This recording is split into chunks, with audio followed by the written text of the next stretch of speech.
이번에 엔비디아 실적을 보면 결국 밸류에이션이 높은 기업은 계속 그 밸류에이션이 유지되기 위해서는 두 자릿수 성장을 하고 and 동시에 마진이 유지가 돼야 된다. 네. 향후 1년 동안 EPS 증가율이 여전히 50%. 대단합니다. 그 다음에 2026년에도 거의 한 30% 기대를 하니까 훌륭한데 밸류에이션을 놓고 보면 지금 135달러 여기서부터 좀 더 내려왔네요. 리스크는 매출 총이익률이 데이터가 제일 높을 때는 이게 79%까지 올라갔다가 3분기에는 75%였는데 지난 분기에 73.5%까지 내려오잖아요. 이제 물량은 급격하게 증가하지는 않고 일단 고정비가 많이 들어가니까 네. 인력도 많이 투입되고 가이던스에서 매출 총이익률이 다음 분기에 떨어질 가능성이 있다고 경영진이 얘기를 했고 이런 점은 그래도 우리가 신경을 써야 되는 게 아닌가. 이제 네, 월스트리트 모닝 브리핑 함께하고 있습니다. 저희의 이런 소소한 이벤트들이 여러분들께 즐거움을 드릴 수 있다면 제가 매일매일 딱밥 맞는 게 두렵겠습니까? 예, 지금 안 아파요. 괜찮아요. 혹 좀 생기고 그 정도로 여러분들께 즐거움 드릴 수 있다면 저는 행복합니다. 자, 이번에는요. 글로벌 인터뷰 정말 오랜만에 스튜디오로 모십니다. 연세대학교 국제대학원 이남우 교수 함께합니다. 교수님, 웰컴 투 코리아입니다. 네, 안녕하세요. 반갑습니다. 좀 타셨어요. 운전 많이 하셨나요? 원래 미국은 특히 서부는 공기가 맑잖아요. 네. 그래서 이제 주로 기사를 하다가 많이 탄 것 같습니다. 원래 근데 얼굴이 좀 검어요. 그래서 한 3주 정도 다녀오셨나요? 아니에요. 다 한 달? 합쳐서 한 5주 반. 5주 나갔다 오셨어요? 근데 실제 우리 하루 한 주 빼놓고는 네네. 라이브로 현지에서 맞아요. 계속 했었으니까. 예. 어떠세요? 지금 미국 다녀오시고 나서 지금 보니까 뭔가 폭풍 전야가 그 전이었다면 이제 폭풍이 막 몰아치고 있는 것 같아서. 오늘 그러니까 미국 시간으로 목요일 날 뉴스들이 꽤 많았어요. 네. 그러니까 트럼프가 직접 그 10+10이라는 표현을 썼어요. 뭔지 아세요? 10+10? 그러니까 중국에 대한 관세가 이제 10% 얼마 전에 받고. 10%를 올렸는데 다음 주 그 3월 4일 날 네. 10%를 추가로 올린다. 그래서 명확하게 자기가 그 표현을 썼더라고요. 10+10. 네. 20%다. 그리고 멕시코와 캐나다와 그 무역 관세 협상이 잘 안 되는 것 같아요. 그래서 원래 4월 초까지 다시 미뤄줄 것을 기대했는데 3월 4일 날, 3월 4일은 저희 학교 개강입니다. 그래서 그날 부과한다 그래서 시장이 좀 놀랐기도 하고 네. 그다음에 엔비디아 실적이 되게 좋았어요. 근데 이제 시장은 이런 표현을 쓰더라고요. 네. Good but not great. Good but not great. 네. 그냥 그러니까 너무 훌륭하진 않고. Strong but not extraordinary. 그러니까 엄청 좋았는데 시장의 기대감이 너무 높았기 때문에 그렇죠. 뭔가 좀 트집을 잡으려고. 근데 제가 그 어제 자료를 준비할 때 마진이 조금 프레셔가 있는 게 부담이 된다는 걸 제가 준비를 했는데 이제 그게 아마 촉매가 돼서 주가가 오늘 엔비디아 거의 8% 반도체 ETF들은 한 6% 빠졌어요. 그래서 이게 과연 과한 것인가? 네. 이제 그 얘기를 제가 좀 준비를 했습니다. 근데 그 제가 첫 번째 영어 그 질문에 나온 것처럼 그게 뭐죠? 한번 읽어주세요. 영어를 읽으라고요? 제가요? 제가 읽을게요. 예, 읽어주시고.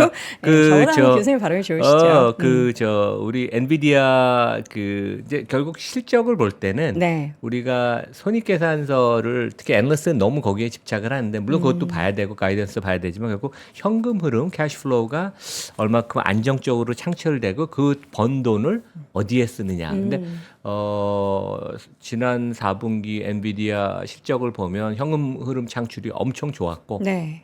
실적도 좋고 가이던스 좋았잖아요. 근데 현금 흐름도 그거 못지않게 좋았고 그다음에 이 회사의 비즈니스 모델이 나타나요. 그러니까 엔비디아가 장사가 되는 건 블랙웨어를 기업들이 사서 설비 투자를 하는 거 아니에요. 근데 엔비디아 비즈니스 모델은 설비 투자가 거의 없습니다. 돈을 엄청 버는데 투자는 안 해도 되고 그 버는 돈을 상당 부분 주주환원을. 그래서 aggressive share buyback implies management believes the stock is cheap. 왜냐하면 한국에서 요즘 자사주 매입 얘기가 나오지만 그렇죠. 미국의 이사회는 많이 선진화가 돼서 우리 회사 주식이 저평가가 돼 있으면 공격적으로 자사주를 사서 태우고 미국은 주식 사면 다 소각하잖아요. 네. 근데 최근에 보면 워런 버핏이 자사주 안 샀잖아요. 그쵸. 왜냐하면 우리 회사 주가시 고평가됐다고 생각을 하니까. 그래서 이런 걸 보면 경영진이나 이사회가 이 정도 수준의 엔비디아 주가는 여전히 회사 펀더멘털 전망 대비 좀 저평가됐다고 생각하는 게 아닌가 저는 그런 생각을 합니다. 그리고 좀 재미있었던 게 하나 더 제가 좀 전에 자료 보다가 골드만삭스가 전 세계에서 헤지펀드 프라임 브로커지를 제일 크게 하는데요. 아시아에서는 이제 모건 스탠리랑 양대 산맥인데 네. 골드만삭스가 최근 지난주까지 자기네 고객인 헤지펀드들의 익스포저, 그러니까 이제 넷 익스포저가 있고 그로스가 있어요. 넷은 롱에서 공매도를 뺀 거고 그로스는 롱하고 숏을 더해서 그 전체 시장에 대한 확신, 컨빅션을 나타내는데 그로스 익스포저, 넷 익스포저다 지난주부터 특히 그 IT 관련된 종목을 많이 줄였대요. 그러니까 이게 뭐 고평가됐다는 것보다 지금 상황에서는 시장을 잘 모르겠다. 근데 그러면 주식을 들고 있는 걸 팔고 공매도를 정리를 하거든요. 그래서 그냥 정리해서 현금으로 들고 있다가 다시 포지션을 테이크하는데 상당히 좀 혼란스러운 시장 상황인 건 맞습니다. 예. 네. 이 혼란스러운 시장 속에서 그러니까 심리가 조금 변동성이 큰 상황에 안 좋은 얘기가 나오면은 이게 위로든 아래로든 그렇죠. 변동성이 그러니까 너무나 정확한, 네, 표현이세요. 크게 네. 나타나는데 어제 밤사이 같은 경우에는 아래로의 변동성이 좀 네. 크게 나타났던 것 같습니다. 자, 오늘은 엔비디아 실적 발표, 뭐 애플 얘기도 준비해 주셨고 이제 뭐 반도체 관련한 기업 얘기까지 한번 쭉 해볼 텐데 지금 미국의 소비 관련한 그 데이터나 뭐 기대 인플레이션이나 이런 것들이 다 꺾이고 있잖아요. 미국에 직접 5주 동안 다녀오셨는데 소비가 어떻게 현지엔 진짜 꺾이는 그런 분위기가 있나요? 그러니까 제가 그런 얘기를 했죠. 미국 서부나 네. 동부나 소비 상당히 좋다. 네. 하지만 물가가 너무 생활 물가가 올라서 그러니까 계란 구하기도 힘들고 실제 슈퍼를 가면 계란이 없어요. 그리고 계란이 뭐 한 알에 거의 뭐 몇천 원이라고 하던데요. 그러니까 한 알에 조금 좋은 거는 한 1달러.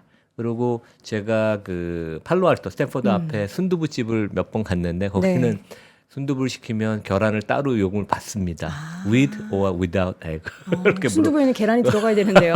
당연히 포함이 돼야 되는데 네. 그래서 생활 물가가 올라간다는 건 부자들은 별로 타격이 없지만 그렇죠. 보통 사람들은 서민들은 힘든데 그게 좀 나타나는 것 같아요. 네. 그래서 우리가 눈에 보는 소비는 중산층 이상이 너무 소비를 왕성하게 하고 특히 부자들이 돈을 엄청 많이 씁니다. 그냥 부의 효과 때문에 이들이 주식 보유나 아니면 부동산 갖고 있는 것 값이 계속 오르니까. 하지만 일반 서민들은 되게 어려운 현상, 그러니까 양극화가 조금 더 심각해지는 것 같아요. 그래서 이제 실제 우리 이번 주 초에 주가가 좀 하락에 촉매가 됐던 미국 소비자 신뢰지수, 미시간 대학의 네. 컨피던스 인덱스를 보면 그 불안한 심리가 이거는 꼭 부자들만 대상을 서베이하는 게 아니잖아요. 그러니까 모든 그 가구 대상으로 서베이를 하는 거기 때문에 좀 취약한 모습을 보였고 지금 이제 오늘 우리 트럼프가 10+10을 발표한 것처럼 이 수입 관세가 올라가면서 물가 상승에 대한 불안감을 일반 가구들은 엄청나게 느끼고 있고 그 다음에 특히 그 내구재 소비 있죠. 내구재 소비가 에 대해서 조금 그러니까 왜냐하면 이제 지금 최근에 그 테슬라 주가가 많이 빠졌잖아요. 그게 이제 이렇게 소비들 심리가 불안하면 평균 한 4, 5만 달러 하는 자동차를 미국인들이 얼만큼 열심히 살 수 있을까? 이제 그거에 대한 우려인데 내구재에 대한 소비가 조금 흔들리는 거 아닌가? 이제 그런 우려가 있는 것은 좀 사실입니다, 되게.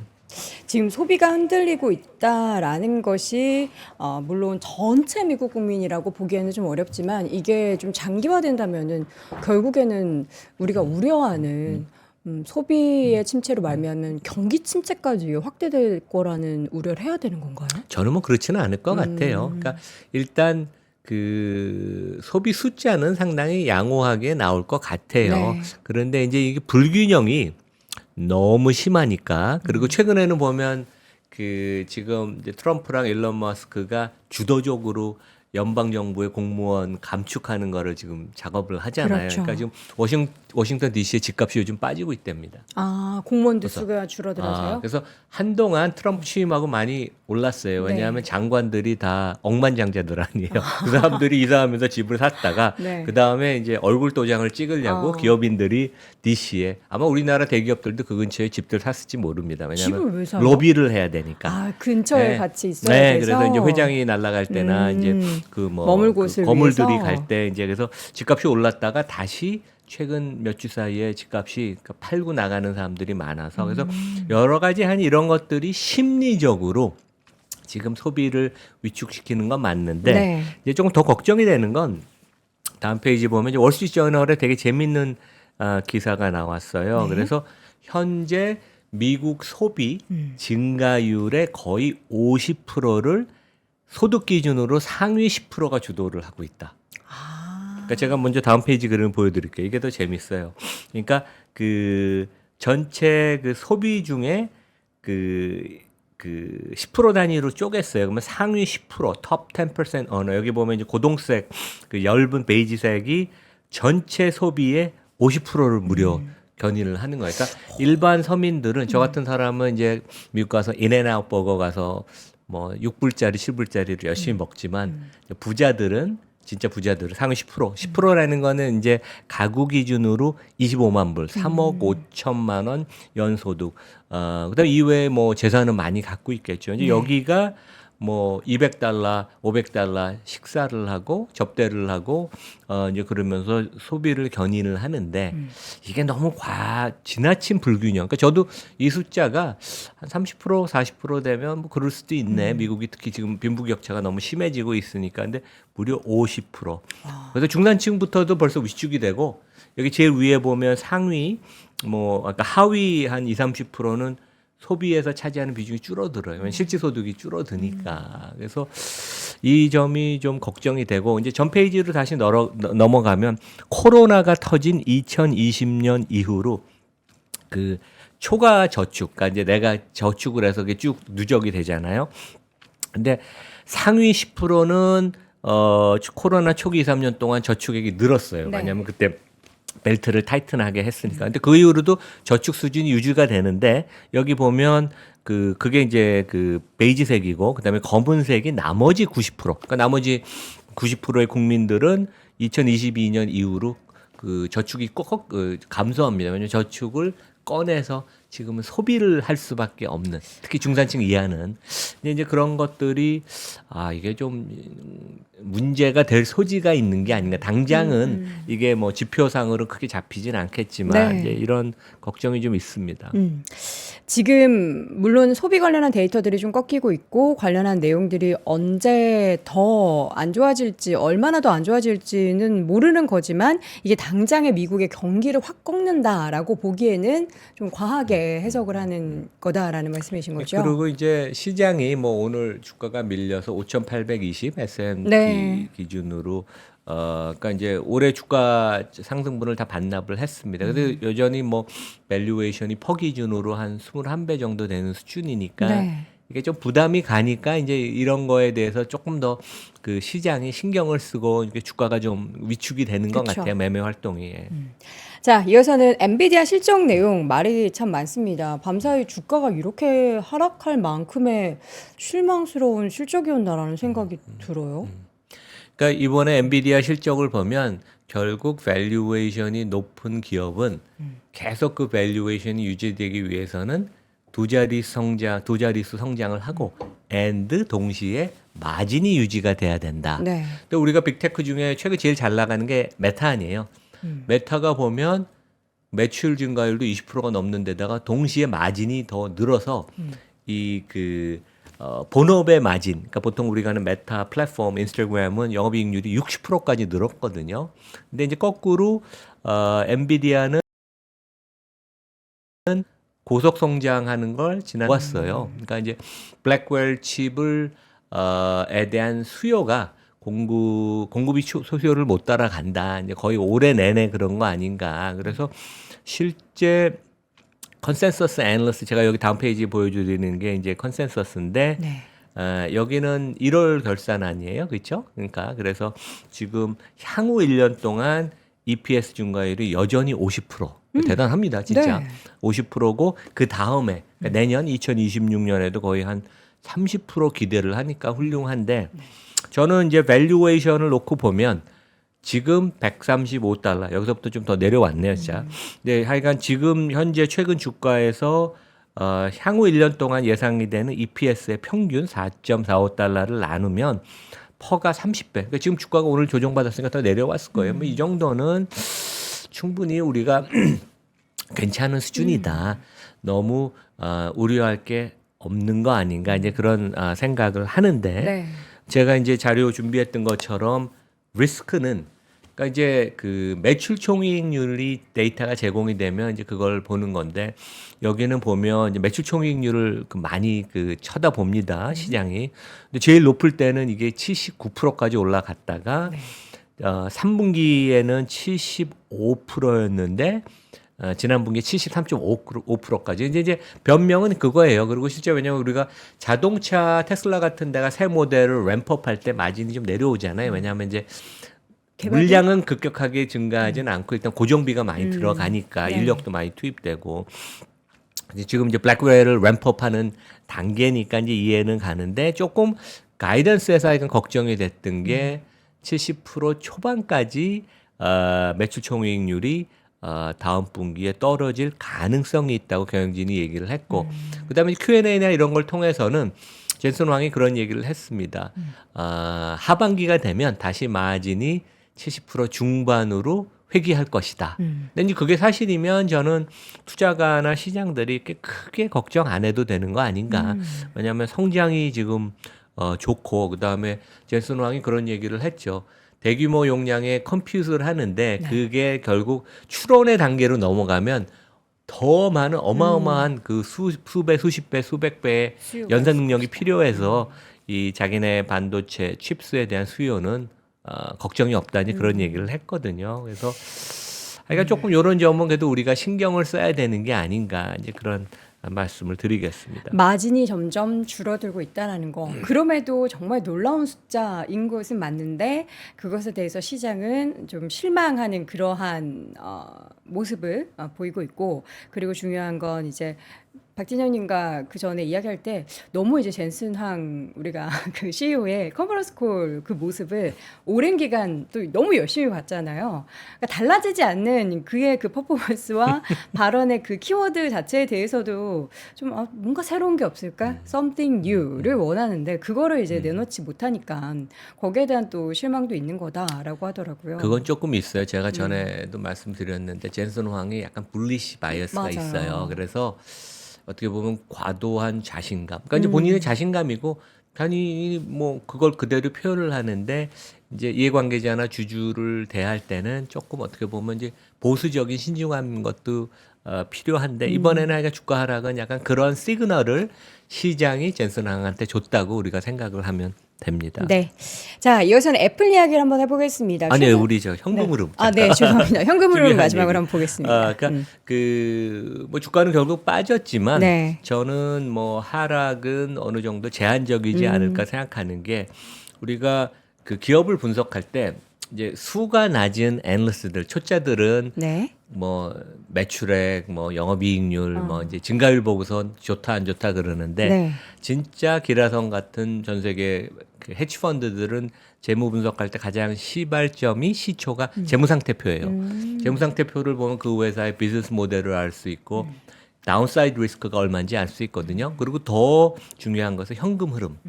왜냐하면 이익이 나도 흑자가 나도 회사가 돈이 없어서 부도가 날 수 있거든요. 근데 그걸 이제 현금 흐름을 보면 알죠. 그래서 그 여기 다음 페이지 여기를 보시면 지난 4분기에도 115억 달러에서 1년 전 그 지난 분기에 166억 달러로 한 50% 거의 가까이 현금 흐름, 영업 현금 흐름이 증가를 했습니다. 네. 뭐 대단하죠. 그리고 실제 그 이 회사는 다른 회사의 설비 투자에 혜택을 입는 거 아니에요. 블랙웨어를 뭐 사서 깔고 뭐 그러는 게 엄청난 설비 투자가 들어가는 수백억 달러씩 지금 빅테크들이 투자하는데 이 회사의 이제 가장 여기 마지막 줄을 보면 지난 4분기에 설비 투자를 10억 달러밖에 안 했어요. 딴 회사들은 수백억 달러씩 네. 하는데, 그러니까 그만큼 이 회사의 비즈니스 모델은 엄청난 현금 흐름을 창출하지만 자체는 투자를 많이 안 해도 되는 거예요. 그러니까 되게 좋은 거죠. 좋은 거죠, 되게. 그만큼 이제 돈이 넘쳐나는 네. 것이고, 다음 페이지에 보면 이렇게 고성장하는 기업들은 배당을 안 주거나 아주 조금 주죠. 뭐 테슬라 같은 데는 여전히 배당을 안 주니까. 그래서 뭐 아주 작은 배당을 주지만 지난 분기에도 78억 달러, 한 10조 원의 자사주 매입을 했어요.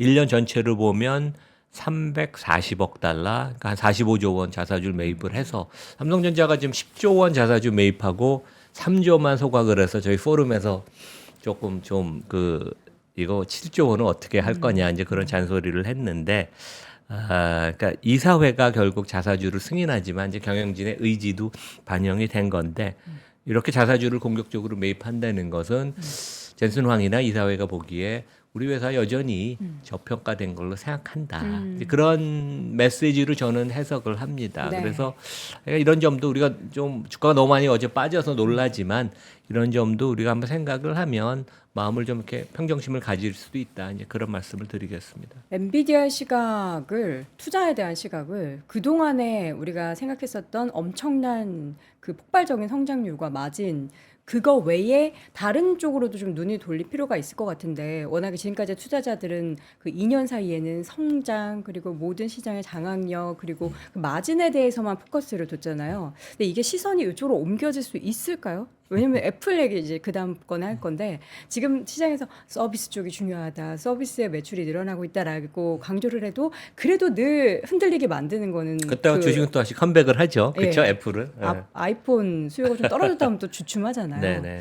과연 엔비디아가 그 최근에 단기적인 급락을 딛고 턴을 할 만한 뭔가 한 가지 큰 이슈가 있어야 될 텐데 그게 뭐가 될지. 엔비디아의 가장 큰 리스크는 여기 모든 사람이 너무 부자가 돼서 네. 근무 기간이 해이한. 아 그래요? 제가 아는 이제 우리나라 대표적 기업의 사장이 제 친구인데 네. 작년에 엔비디아 자기와 동급, 그러니까 뭐 이제 미국으로는 직급을 시니어 바이스 프레지던트나 프레지던트 부문장 사장 도 만나고 이제 간부도 만나는데 자기와 동급인 사람은 수천억의 RSU를 갖고 있고 팀장, 부장들은 수백억 원을 갖고 있어서 일이 잘 안 되죠. 방만한. 그게 가장 큰 자체의 리스크입니다. 너무 성공한 기업은 그러한 부분이 행복한 또 고민이죠. 그러니까 인정. 그러니까 직급이 높지 않아도 한 네. 15년, 20년 다는 사람은 아주 옛날에 받은 거를 그대로 갖고 있으면 그게 어마어마한 부가 되니까. 그러니까 한국의 우리 기업들도 삼성 같은 데도 이제 이번에 보면 우리 주식들을 나눠주는 건 되게 좋은 것 같아요. 네. 성장을 해서 임직원들을 부자를 만들면 됩니다. 예. 자, 애플 얘기 이어서 한번 해볼게요. 최근에 투자 이야기가 좀 회자가 되기도 했고 주가를 보면은 좀 잘 버텨가는 그런 움직임들이 보이고 있죠. 우리나라가 여전히 좀 권위적인 면이 되게 많잖아요. 많죠. 특히 대통령에 관해서는. 그래서 대통령이 취임하고 나면 대기업들이 맞춰서 투자 계획을 발표를 합니다. 근데 실제 그거는 그동안 다 발표됐던 걸 네. 맞춰서. 근데 미국이 이렇게 일사불란하게 빅테크의 CEO들이 발표하는 건 전 처음 봤어요. 이례적입니까? 그러니까 애플이 5천억 달러, 오. 5천억 달러를 앞으로 4년 동안, 그러니까 4년이라는 건 트럼프 재임 기간이죠. 하겠다는 딱 건데 맞춰서. 실제 이게 새로운 숫자 아무것도 없어요. 원래 애널리스트가 분석을 해보면 네. 설비 투자, R&D 그다음에 이제 각종 비용이 다 포함된 거예요. 그래서 nothing new 아무것도 그 새로운 것은 없는데 그 팀 쿡이 이거를 발표를 했고 그다음에 팀 쿡하고 트럼프는 그렇게 코드가 잘 맞는 사람은 아닙니다. 그런데도 애플이 하여간 열심히 트럼프한테 맞추려고 그러고 트럼프도 굿잡이라고 얘기를 했죠. 근데 2만 명의 일자리를 미국에 창출하겠다. 근데 이것도 어떻게 보면 립 서비스예요. 왜냐하면 늘 그래왔나요? 지금 애플의 이제 풀타임이 16만 4천 명이고 매년 5,400명씩 고용을 합니다. 그러니까 실제 고용한 거를 놓고 봐도 늘. 한 2, 3만 명은 이제 앞으로 4년 동안 할 것인데 이게 어떻게 보면 미국도 진짜 이 대통령이 이 정도로 파워가 있고 기업들이 그냥 그 앞에서 이런 충성심을 하는 건 저는 처음 봤습니다. 그러니까 마크 주커버그도 그렇고 지금 애플의 팀쿡도 그렇고 그동안에 하지 않았던 아마존 행동들 잭 베조도 그렇죠. 예. 다 좀 다른 것 본인이 같습니다. 갖고 있는 그 워싱턴 포스트 지금 그 논설 그 데스크를 지금 다 교체를 와, 하잖아요. 되게. 그 정도로 트럼프가 예. 무서운 인물이군요. 근데 그 하나 좀 재밌었던 것은 이제 애플이 이 점을 강조를 했어요. 그래서 이미 그 지금 가동 중인 TSMC의 그 아리조나 공장에서 네. 그러니까 최근 애플이 이제 자체 칩을 만들기 시작했잖아요. 몇 년 전부터. 그래서 이제 그 프로세싱하는 칩은 이제 A18까지 가 있고 그 다음에 최근에는 모뎀 칩을 가장 저가 그 범용 기종에 이제 포함을 한다고 그랬는데 근데 이것은 이제 TSMC 대만 회사의 공장이지만 미국에 소재한 공장이어서 일자리가 창출이 되고 미국의 반도체 생산 기지가 있다. 이제 그 점을 팀 쿡이 강조를 했습니다. 근데 여기 다음 페이지 보시면 그러니까 제가 이제 아까 그런 얘기를 말씀드렸잖아요. 그러니까 이게 뭐 5천억 달러, 2만 명 고용하는 게 새로운 게 없는 게 우리가 10년 전인 2015년과 지금 2025년 예상치를 5개의 그 빅테크를 놓고 보면 실제 애플이 가장 왼쪽이에요. 그러니까 짙은 파란색. 근데 10년 전이나 지금이나 설비 투자 별로 안 늘었습니다. 애플은 R&D는 계속 늘어나지만 설비 투자는 별로 안 늘었어요. 근데 나머지 기업들은 알파벳, 아마존, 메타, 마이크로소프트 5배, 10배씩 설비 투자가 늘잖아요. 그러니까 애플은 립 서비스는 했지만 실제 비즈니스 모델을 지금 바꾸는 건 아니다. 그래서 우리가 어이구 애플에 뭐 700조를 투자하면 이게 뭐 이익이 줄어드는 거 아닌가 그런 걱정을 할 수 있는데 전혀 내용을 우리가 따지고 보면 대단히 정치적인 이러한 뭐 계획을 발표한 거다. 이제 네. 그런 말씀을 드리겠습니다. 그리고 아까 이제 우리 여행관님 그 얘기를 했지만 애플 주가는 다른 빅테크랑 조금 상관관계가 낮아요. 그래서 그거는 어떻게 보면 투자가 입장에서 좋아요. 왜냐하면 장기적으로 주가는 오르되 시장이나 다른 유사한 종목과 상관관계가 낮으면 그 분산화 효과가 있으니까. 네. 미국 지금 다른 종목들이 우하향을 그려올 때 애플 주가는 좀 반등을 하는 것을 차트를 통해서 확인해 볼 수 있는데 근데 왜 이런 특징이 나오는 거예요?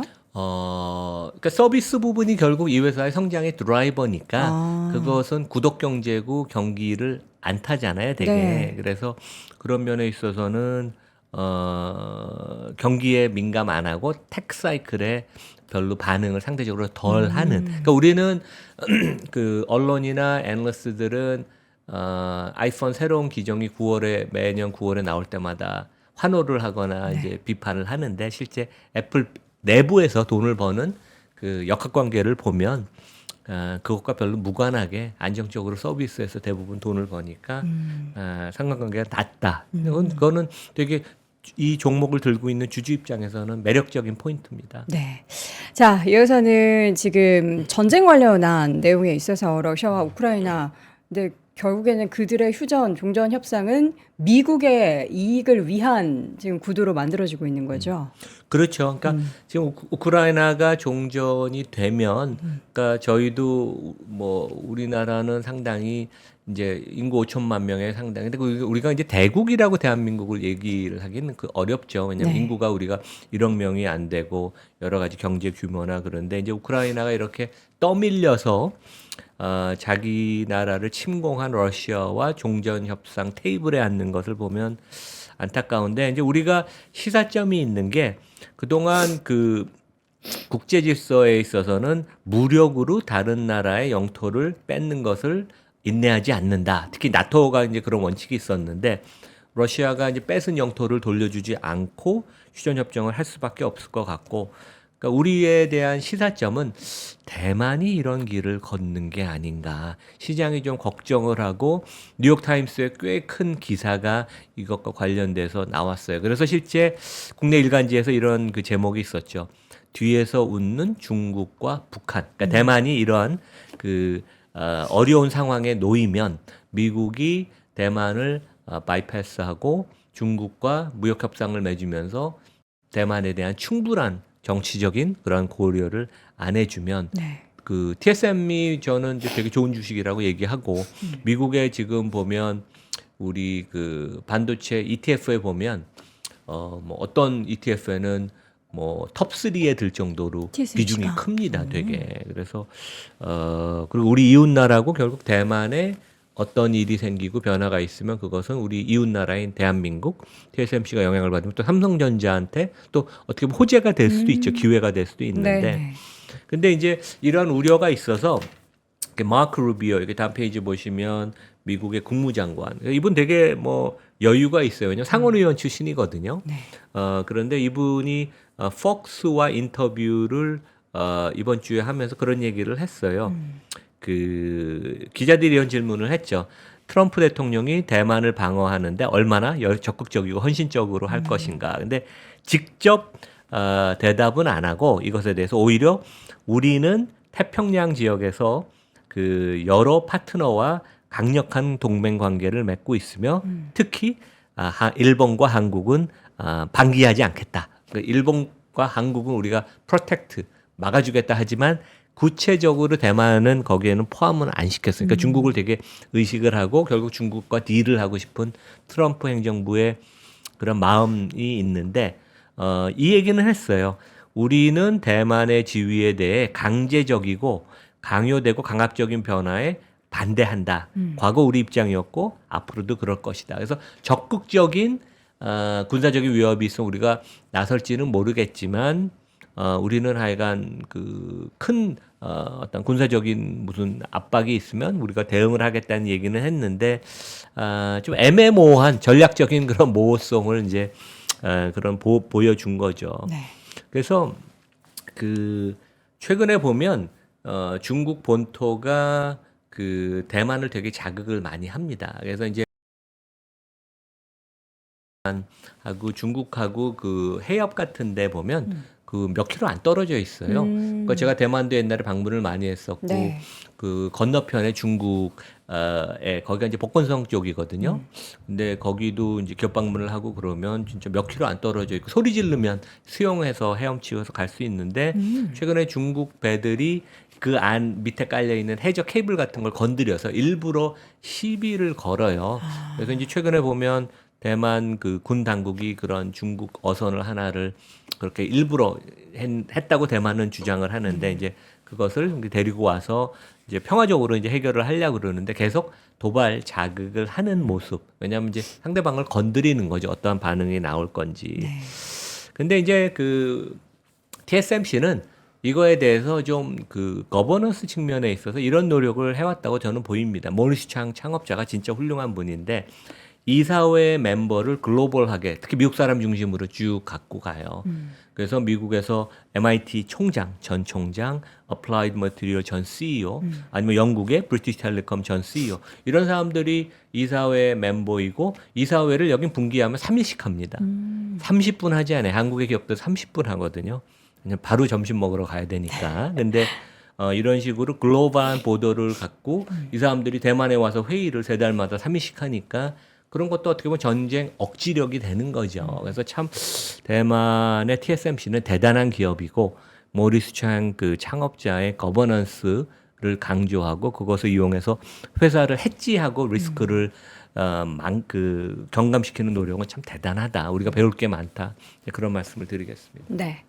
자, 오늘 지금 다른 때보다 많은 시청자분들이 접속을 하신 건 밤사이 나스닥 시장이 거의 3% 가까이 2%대 후반까지 하락을 했기 때문이고 지금 뭐 대표적인 엔비디아 주가가 8%나 하락하다 보니까 이거 이대로 이제 고점을 경신했었던 미국 시장이 꺾이는 것이 아닌가라는 우려를 하고 계시는데요. 자, 미국 시장을 참 몇십 년간 바라보셨던 우리 이남우 교수님께서 어떻게 우리 투자자분들을 위해서 한 말씀 해주신다면 지금의 하락이 야기되는 거는 그냥 뭐 어떻게 보면은 냉정하게 생각하면 고점 경신했으니 당연한 수순, 당연한 쉬어감 이렇게 받아들여야 할지. 이건 각본에 없는 질문인데. 맞습니다. 근데 그 제가 이번에 미국 가서 느낀 건 진짜 미국 그 exceptionalism, 미국 경제나 기업이 엄청나게 그 독보적인 네. 성장을 하기 때문에 주가 밸류에이션이 조금 높아서 조정을 받고 반납을 하는 거지만 네. 저는 뭐 큰 미국에 대한 그 믿음, 확신, 미국 기업에 대한 믿음이죠. 미국 주식에 대한 믿음은 전혀 변함이 없다. 이제 그런 말씀을 드리겠습니다. 네. 자, 2월 시장 이후에 3월에는 또 여러 가지 관세 관련한 불확실성도 남아 있고요. 트럼프 대통령의 계속된 우리가 예측할 수 없는 그런 발언과 행동들은 이어질 겁니다. 과연 여기에서 우리는 뭘 바라봐야 될지 이야기할 때는 항상 실적 이야기였는데 실적에 대한 눈높이도 워낙에 많이 높아져서 이게 시장을 좀 정당화할 수 있을 만큼의 수준으로 눈높이가 내려와야 하는 건지 아니면 기업들이 더 채찍질을 해서 열심히 실적을 끌어올려야 될지 시장이 좀 이거를 받아들이는 과정이 아무래도 기간이 좀 필요할 것 같으니까요. 여러분들도 너무 조바심 내지 마시고 아침에 오늘 들어오신 그 느낌으로 계속 함께 해주세요. 그렇다면 그렇게 하다 보면은 미국 시장에 대해서 여러분들이 조금 더 이해를 하실 수 있을 것 같습니다. 자, 오늘 글로벌 인터뷰 함께 했고요. 연세대학교 국제학대학원 이남우 교수였습니다. 교수님 고맙습니다. 네, 감사합니다.